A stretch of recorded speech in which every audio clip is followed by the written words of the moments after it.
Abre a sua Bíblia em Lucas capítulo 24, no versículo de número 13. Lucas capítulo de número 24 e no versículo de número 13. Deus me deu essa palavra e eu tenho certeza que ela há de falar a algumas pessoas aqui em nome do Senhor Jesus. Lucas 24 e verso de número 13. Todos acharam? Digam amém. Diz assim o texto da palavra de Deus. Naquele mesmo dia, dois deles estavam indo para um povoado chamado Emaús, a 11 quilômetros de Jerusalém. No caminho, conversavam a respeito de tudo o que havia acontecido. Enquanto conversavam e discutiam, o próprio Jesus se aproximou e começou a caminhar com eles. Mas os olhos deles foram impedidos de reconhecê-lo. Ele lhes perguntou: sobre o que vocês estão discutindo enquanto caminhavam? Eles pararam, com o rosto entristecidos. Um deles, chamado Cleopas, perguntou-lhe: você é o único visitante em Jerusalém que não sabe das coisas que ali aconteceram nesses dias?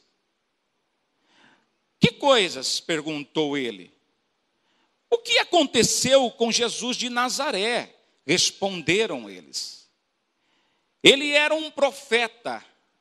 Observe essa expressão. Ele era um profeta. Ele era poderoso em palavras e em obras diante de Deus e de todo o povo. Os chefes dos sacerdotes e as nossas autoridades o entregaram para ser condenado à morte e o crucificaram. E nós, repete comigo, e nós esperávamos que era ele que ia trazer a redenção a Israel. E hoje é o terceiro dia desde que tudo isso aconteceu. Alguma das mulheres entre nós nos deram um susto hoje. Foram de manhã bem cedo ao sepulcro e não acharam o corpo dele. Voltaram e nos contaram ter tido uma visão de anjos que disseram que ele está vivo. Alguns dos nossos companheiros foram ao sepulcro e encontraram tudo exatamente como as mulheres tinham dito, mas não o viram. Quantos podem dizer comigo amém? Amém. Meus irmãos, é um texto que para alguns já tem conhecimento dessa história, desse fato, de duas pessoas que pega um caminho, uma estrada, e vai em direção a Emaús. E por que isso acontece? Diz o texto da palavra de Deus, que esses discípulos, esses dois homens, que acreditaram em um homem chamado Jesus Cristo de Nazaré, e depositaram neste homem toda a sua vida, toda a sua confiança. A Bíblia diz que quando Jesus começa o seu ministério, ele vai na beira do mar, da praia, e sai convidando algumas pessoas, alguns homens, para que o seguissem. E dentre esses homens, e todos eles que foram e receberam o convite de Jesus, esses homens tinham os seus trabalhos, os seus ganha-pão, os seus afazeres, e eles simplesmente acreditando nas palavras e no convite de Jesus, abandonam tudo e o seguem.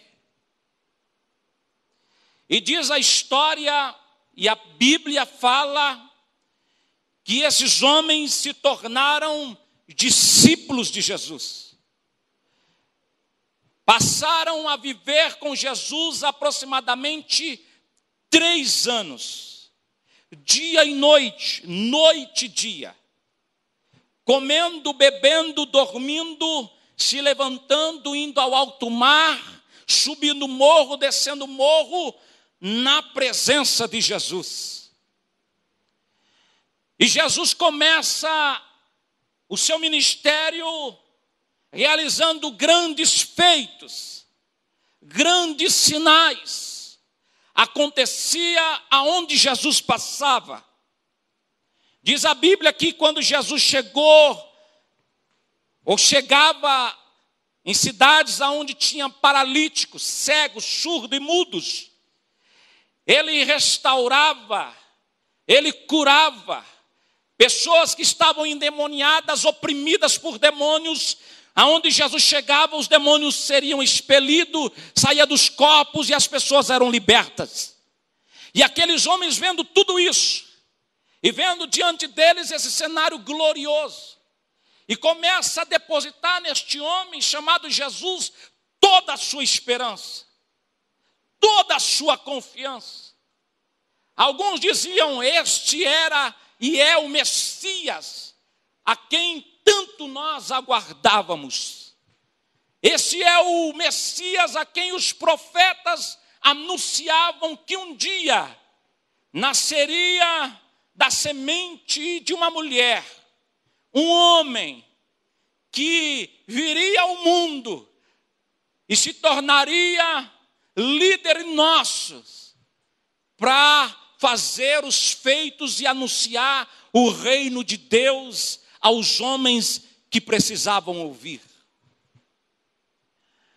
Só que depois de 3 anos, a Bíblia diz que se cumpre o que também os profetas tinham dito. Os profetas tinham dito que este homem nasceria, viveria entre os homens, anunciando o reino de Deus.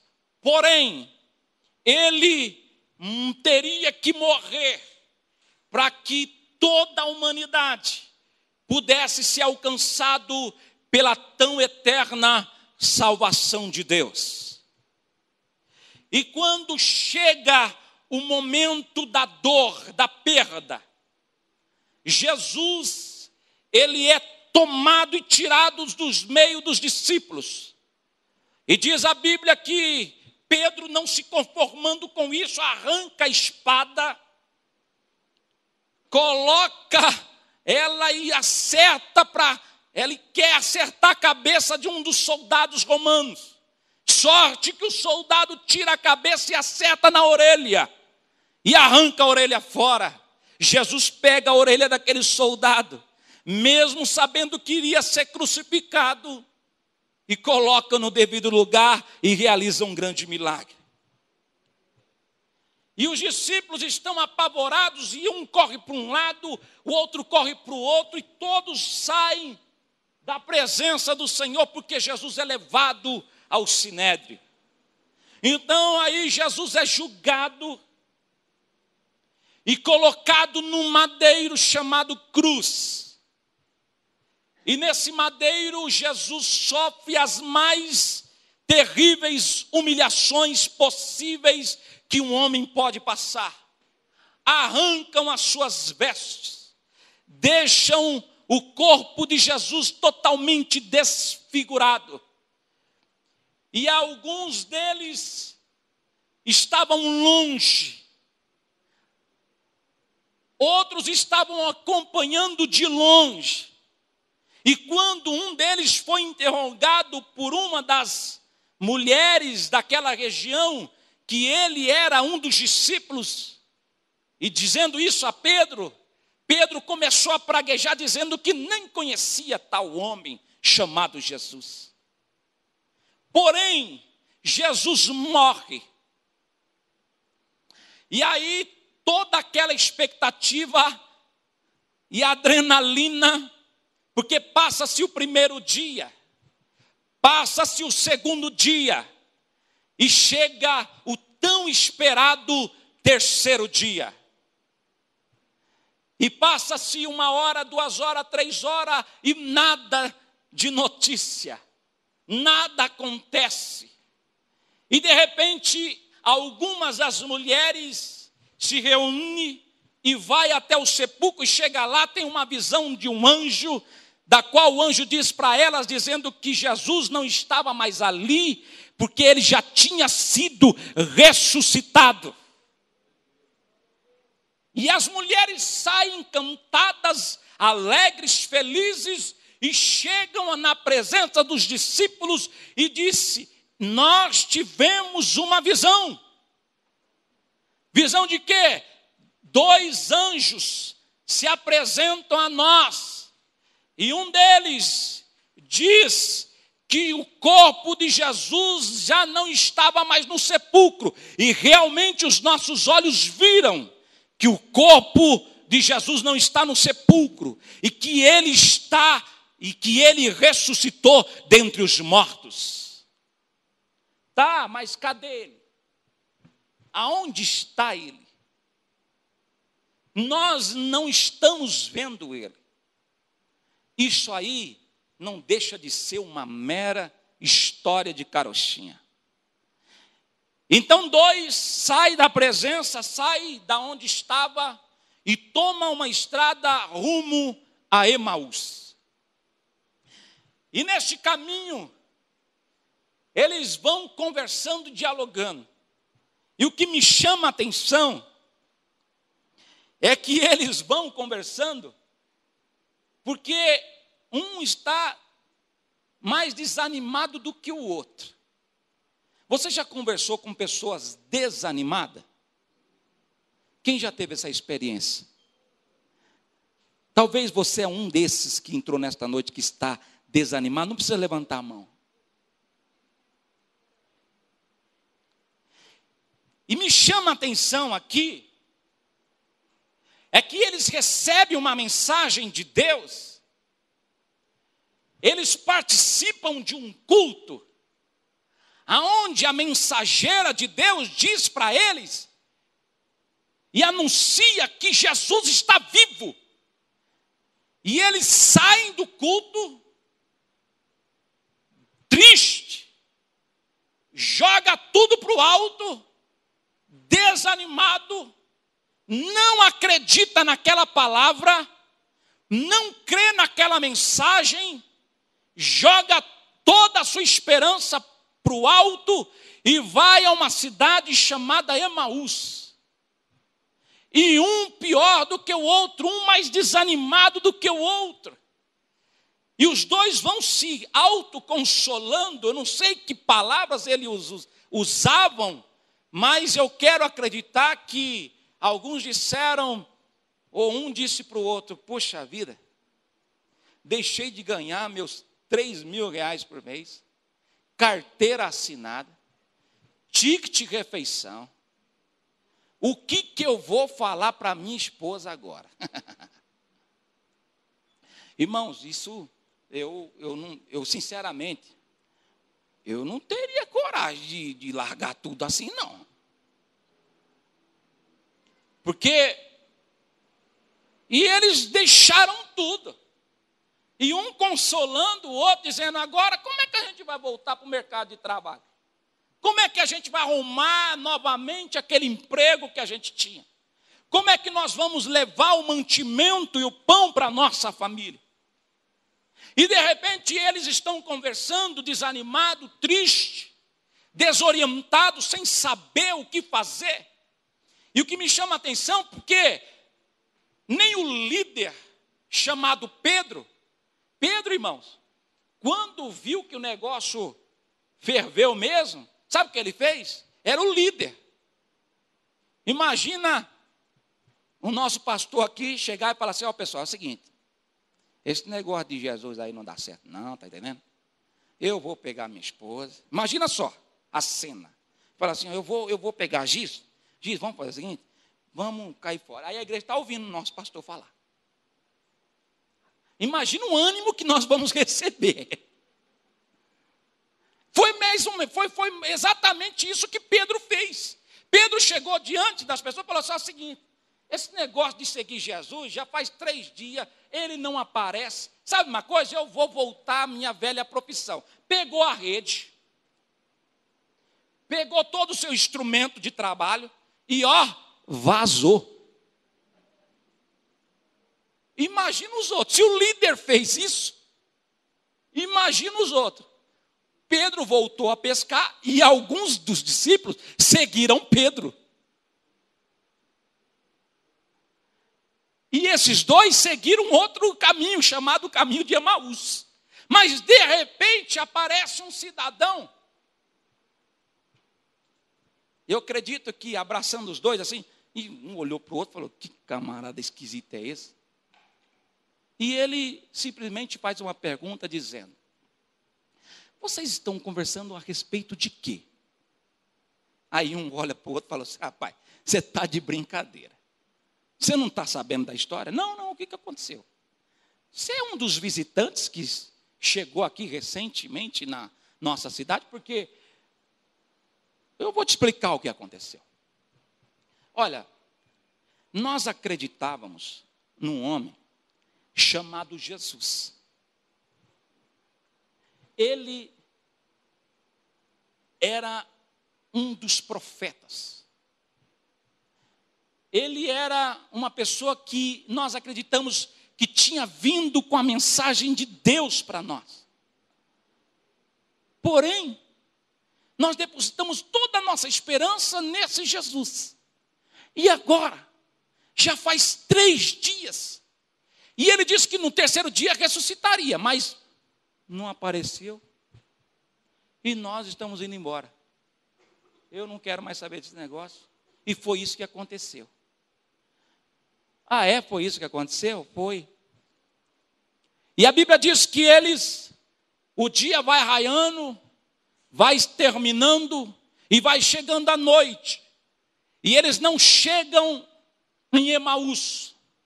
Porém, a noite é chegada, e andar na estrada naquela época, a noite era um perigo terrível. Então eles decidem se hospedar numa casa, em um lugar. Porém, este homem que se apresentou a eles, deu indícios que iria continuar a sua caminhada, mesmo sabendo que a noite viria. E um dos discípulos disseram assim para ele: moço, para onde você vai? Já está anoitecendo, nós vamos nos hospedar numa casa, em um hotel, alguma coisa parecida. Você não quer vir dormir e ficar conosco esta noite?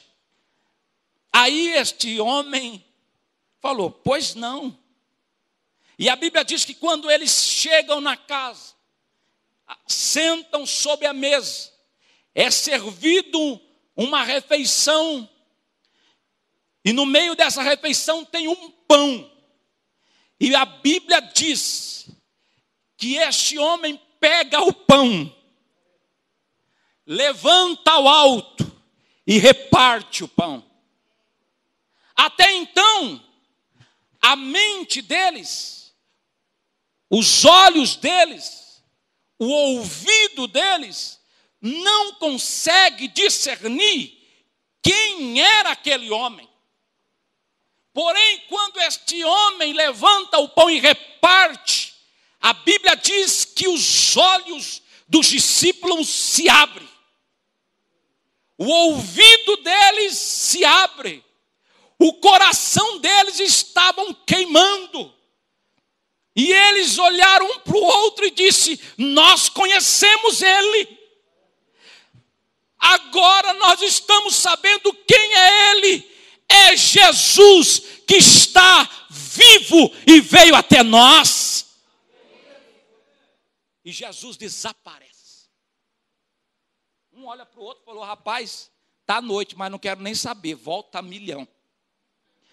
Ao invés de ir para Emaús, irmão, volta para Jerusalém. Eu não sei como é que, se era uma viagem de 2 horas, irmão, certamente essa viagem ficou pela metade, porque imagina o pinote que eles não deram. Por quê? Porque agora os seus olhos viram Jesus ressurreto.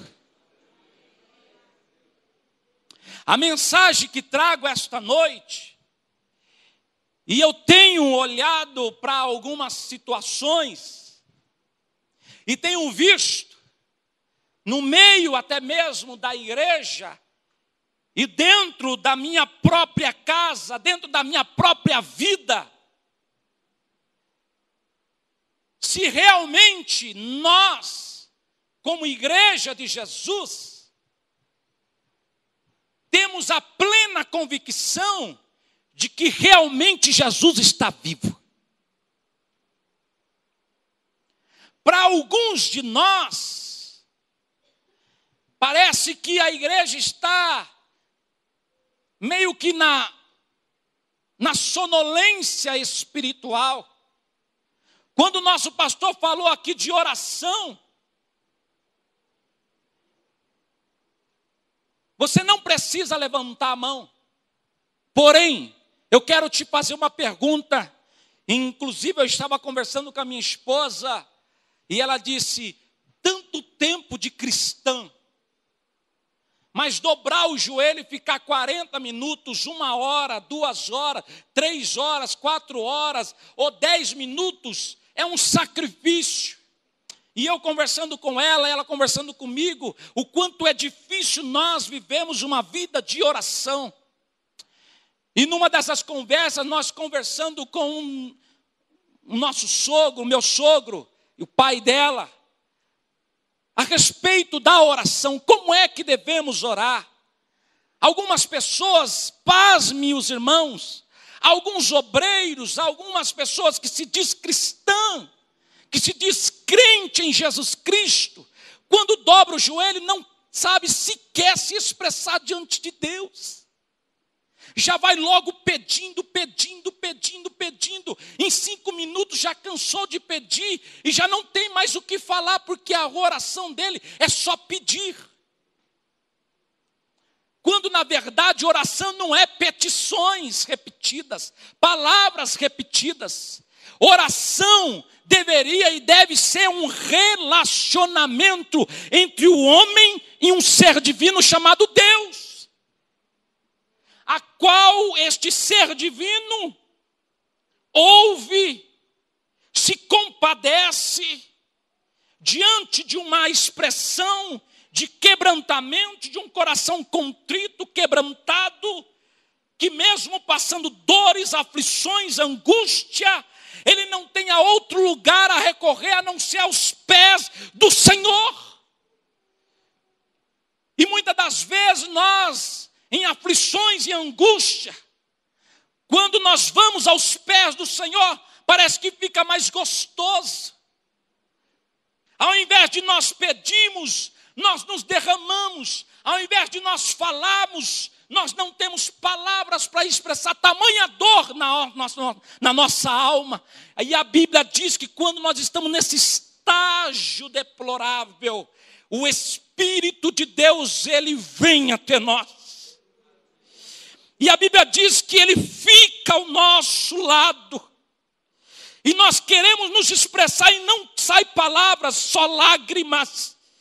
E a Bíblia diz que o Espírito de Deus pega as nossas lágrimas, leva diante do Deus Pai e transforma ela em palavras.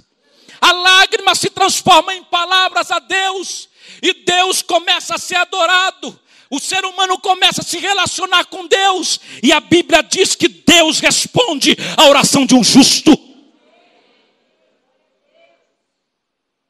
Infelizmente, a igreja atual de hoje só sabe vir aos templos para pedir, para receber, me dá, eu quero, é meu, eu tomo posse, nada disso.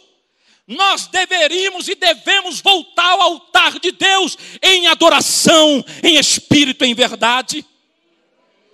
Quando vi a casa do Senhor, falar como o salmista Davi, vale mais estar na casa do Senhor um dia só, mas é como se fosse 1000 anos, porque na presença de Deus a eternidade me espera. Eu quero estar na eternidade em Deus, a começar aqui.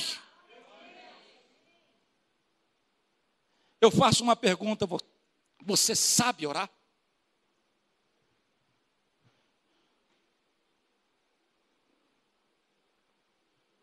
Como é que está o seu relacionamento com Deus? Como é que pode?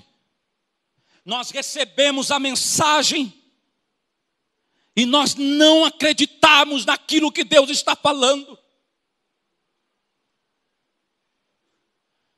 Porém, eu entendo e confesso a vocês que já passei e passo pelas mesmas crises de interrogar a Deus muitas das vezes. Muitas das vezes a aflição, a angústia, a tormenta, o mar está tão revolto que nós não conseguimos enxergar outra coisa a não ser os problemas da vida.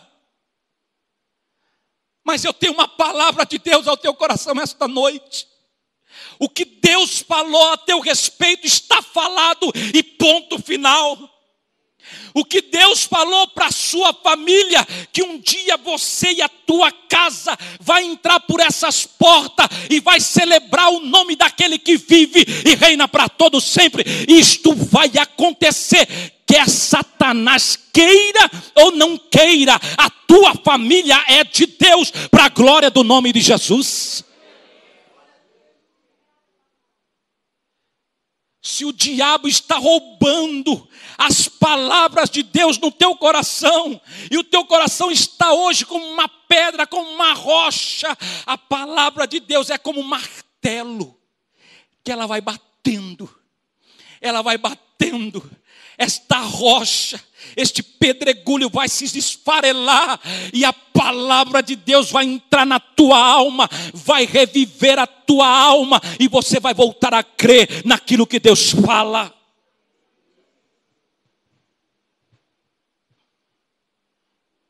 Nós precisamos nos voltar ao Senhor. Esses dias eu estava conversando até mesmo com o nosso pastor. Pessoas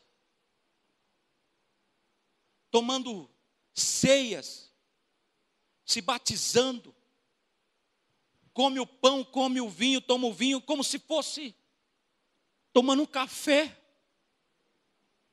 Algumas pessoas pegam o pão, não tem nem discernimento do que significa o pão, não consegue discernir o que significa o vinho.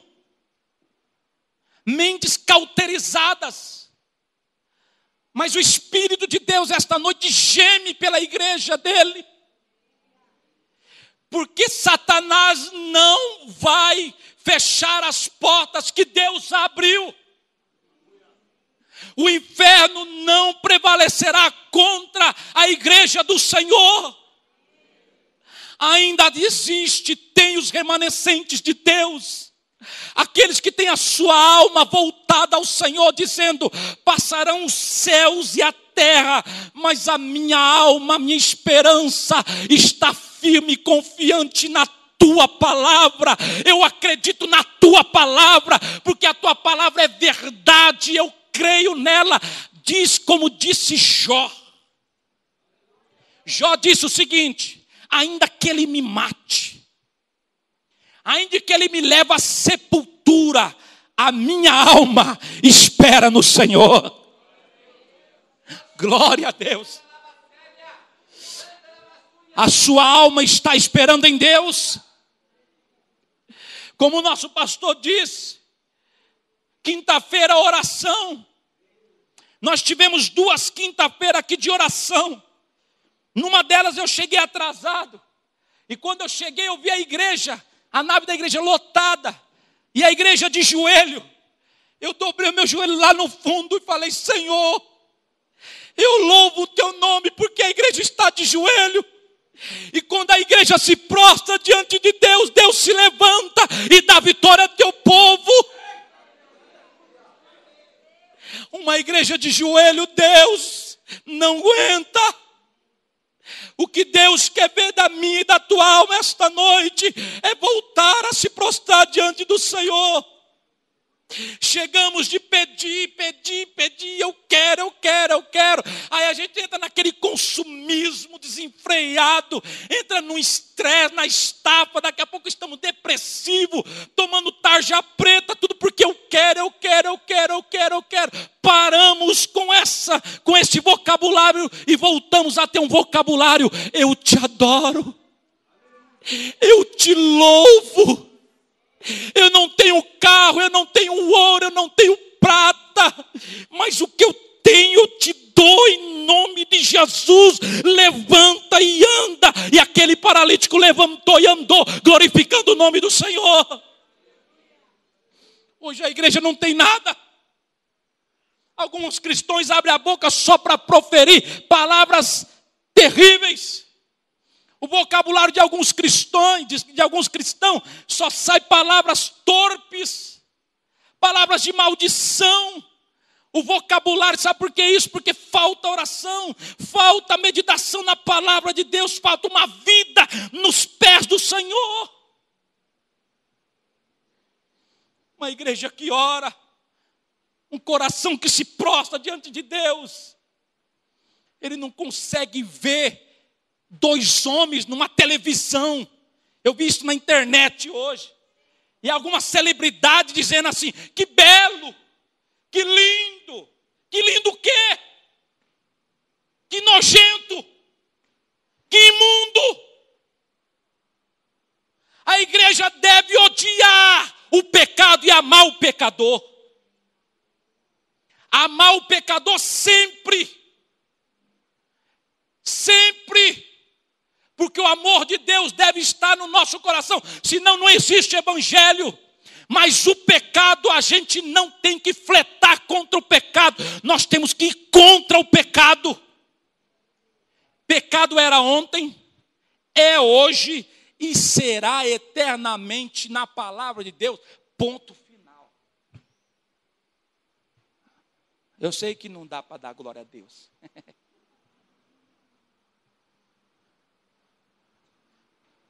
O Facebook não acorda, ao invés de orar. Deixa eu ver o que está acontecendo aqui. Seu sentimento hoje: estou triste. Triste por quê? Nem acordou? Não escovou nem um dente, gente.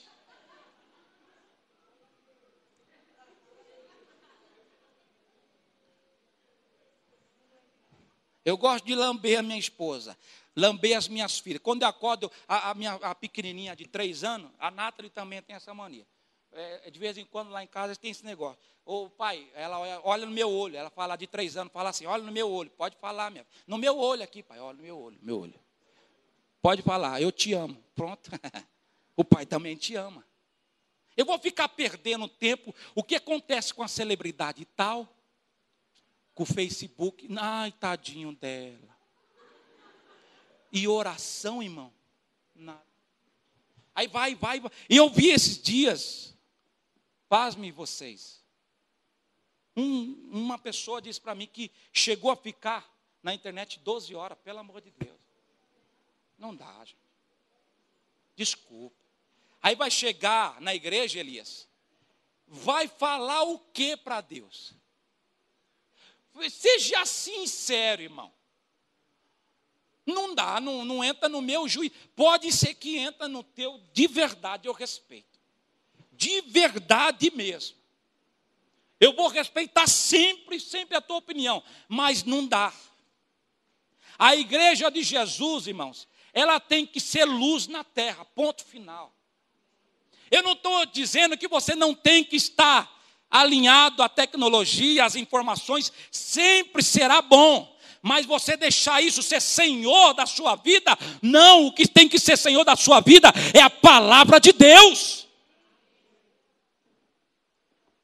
Pastor, me desculpe, pastor, em nome de Jesus, mas é o que Deus colocou no meu coração. E aí, meus irmãos, você vai entrando nesse mundo, Facebook, eu quero saber da vida do outro. Saber da vida do outro. Da vida do outro. Aí daqui a pouco você começa a rasgar o teu coração e caiu ali, meu irmão. Daqui a pouco o mundo todo está sabendo. E aí a sua vida, quando você chega num lugar, todo mundo já sabe o que está acontecendo com a tua vida. Por quê? Porque você expressou tudo ali público. É muito fácil isso. E muito destrutivo isso. Quando na verdade, a nossa particularidade, a nossa intimidade, não deve ser levada a público em hipótese alguma. A Bíblia diz que quando você está aflito, quando você está angustiado, vá ao teu quarto. Abre a porta, entra no teu aposento, fecha ela, dobra o teu joelho, ou deita, ou sei lá, do jeito que você vai se expressar diante de Deus. E ali, você vai falar com Ele. A Bíblia diz que, o nosso pastor falou uma coisa e é verdade.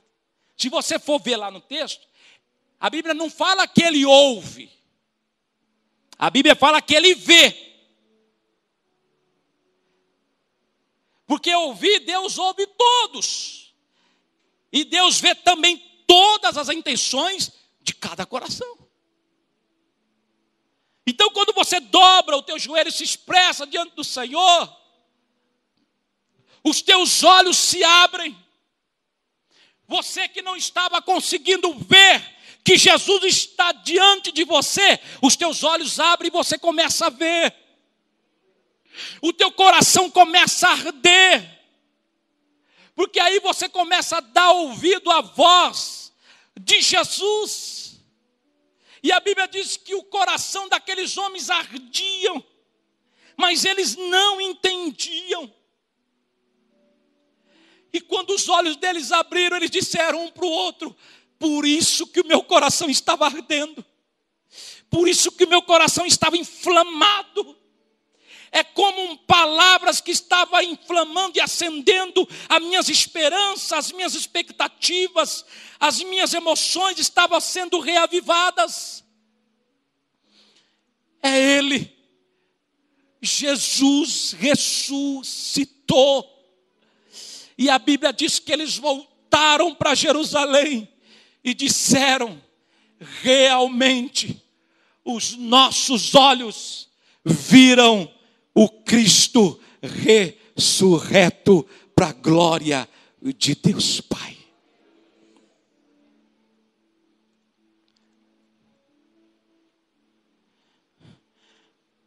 Faz quanto tempo que você não ouve mais a voz do Senhor?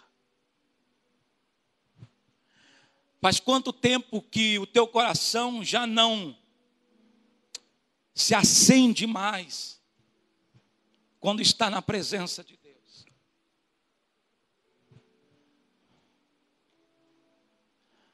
Alguns de nós entram num culto como esse e saem do culto como esse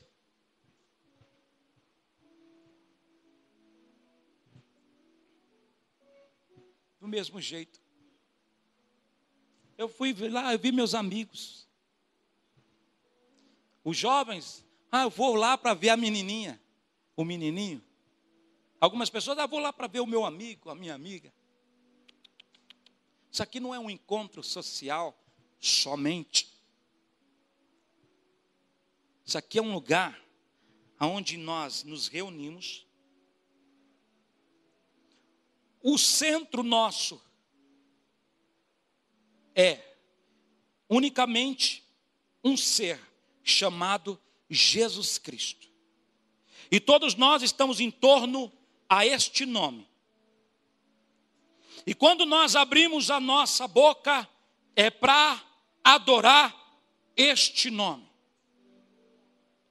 É para louvar este nome. É para engrandecer este nome.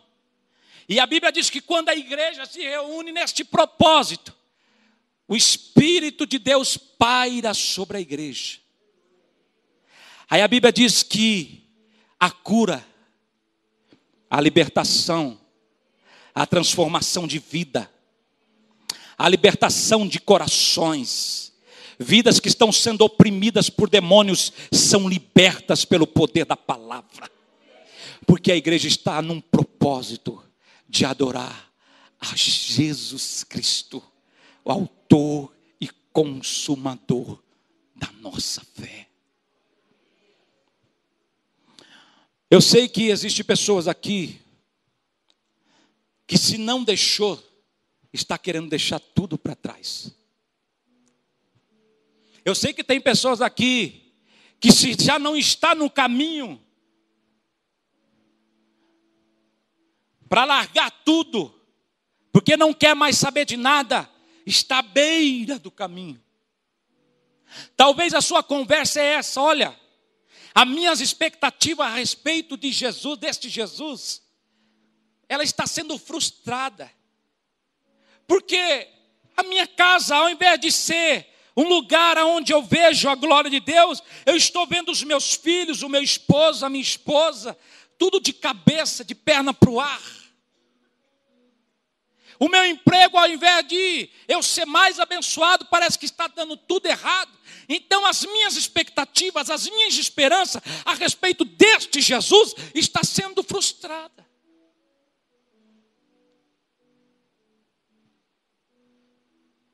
Se a sua expectativa a respeito de Deus é esta, que Deus vai te dar, esquece isso. Para com isso. A sua expectativa a respeito de Deus tem que ser em você dar. É o contrário. É você quem tem que dar. Dá o quê? Os seus talentos em benefício do próximo. Os seus dons em benefício do próximo. Aí quando você vai agindo assim, em servir a Deus, aí a Bíblia diz, quando você busca primeiramente o reino de Deus, pode ficar em paz. Que as outras coisas eu tomarei conta. Fica de pé. Glória a Deus. Eu não sei como é que você está esta noite. Se você está desanimado, eu gostaria de convidar você. Se você está sem esperança, e realmente você já não consegue mais acreditar de forma como você acreditava, a sua fé está sendo abalada pelas dificuldades, pelos problemas, eu quero convidar você esta noite a sair do teu lugar e vir aqui à frente. Eu quero orar pela sua vida. Eu quero clamar a Deus pela tua vida. E acreditando que Deus há de restaurar a sua vida esta noite. O Senhor há de renovar as tuas esperanças, os teus propósitos esta noite. Saia do teu lugar. Você que sai dia, entra noite, parece que nada a ver. Parece que o dia está acabando e você está no anoitecer. Parece que você já entrou nesta anoitecer, mas a noite é muito longa e você não consegue ver o raiar do dia. Sai do seu lugar e vem aqui. O Espírito de Deus quer revigorar as suas esperanças, as suas forças.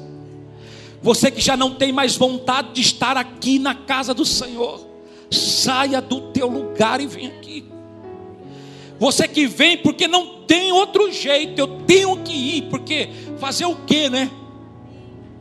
Saia do teu lugar. Hoje Deus te dá uma nova oportunidade, dizendo: meu filho, minha filha, eu jamais te chamei para vergonha. Aqueles discípulos abandonaram e largaram tudo. E quando Jesus percebeu que eles estavam sem esperança, Jesus foi atrás deles, foi caminhar com eles. Jesus quer entrar no teu caminhar esta noite. Jesus te abraça esta noite e diz: neste caminhar você não está sozinho. Eu estou contigo por onde queres que passares. Mas Rogério, eu estou no vale, no fogo. O Senhor está no vale, no fogo contigo. Mas Rogério, eu estou numa situação em que parece que eu vou me afogar, já não dá mais pé. O Senhor te carrega no colo esta noite. Eu vejo as mãos de Deus sobre a tua vida esta noite. Eu vejo a mão de Deus te restaurando esta noite.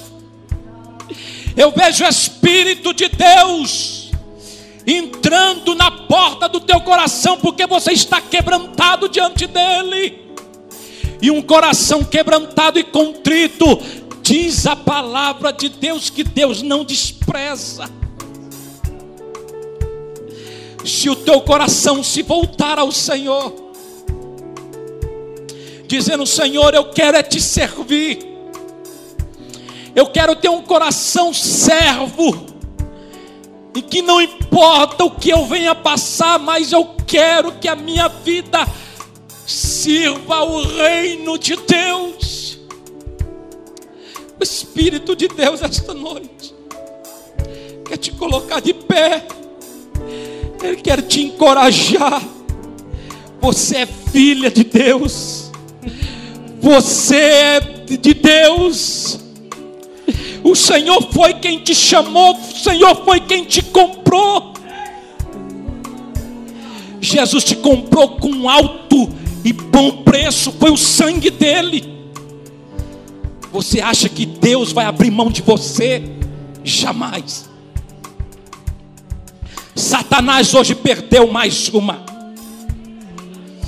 Ele pensou que você nunca mais entraria nessas portas, mas hoje Deus vai quebrar com os ferrolhos, com os grilhões de ferro, e vai te livrar desta angústia, te livrar desta aflição e te trazer paz. Receba a alegria de Deus. Receba o gozo do Espírito de Deus. Receba a esperança do Senhor esta noite. O Senhor é quem te renova. O Senhor é quem te dá esperança. O Senhor é quem te coloca de pé novamente e diz: filho meu, dá-me o teu coração. Filha minha, dá-me o teu coração. Hoje você não está entendendo nada. Escuta a voz de Deus. Hoje você não está compreendendo o porquê dessa situação. E aí ostebe eu faço. E a manchuri me de que faz. Namai o plai que o mandagai chore me de que faz. Hoje você não sabe o porquê de tudo isto. E você me perguntou e ainda me questiona, dizendo: Senhor, por quê? Está entalado na tua garganta o porquê de tudo isto. Não me pergunte o porquê, porque há um processo de Deus para tudo isto.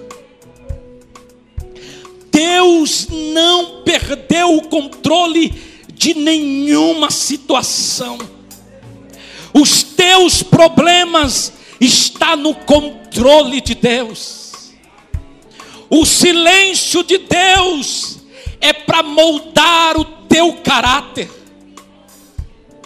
é para moldar a tua vida. Mas hoje eu rompo com o silêncio e te digo: eu vou virar este cativeiro, eu vou mudar este quadro, eu viro a página da tua vida e começo a escrever uma nova história. Satanás pensou que você iria se entregar, voltar ao caminho do velho homem, mas eu, teu Deus, foi quem te comprei, foi quem te resgatei. Eu já te arrebatei das mãos das trevas e te coloquei na maravilhosa luz.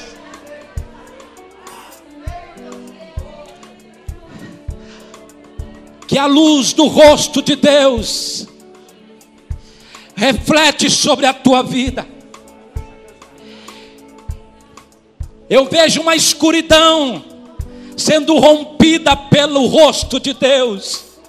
O sol da justiça está raiando na tua vida esta noite, para a glória do nome de Jesus.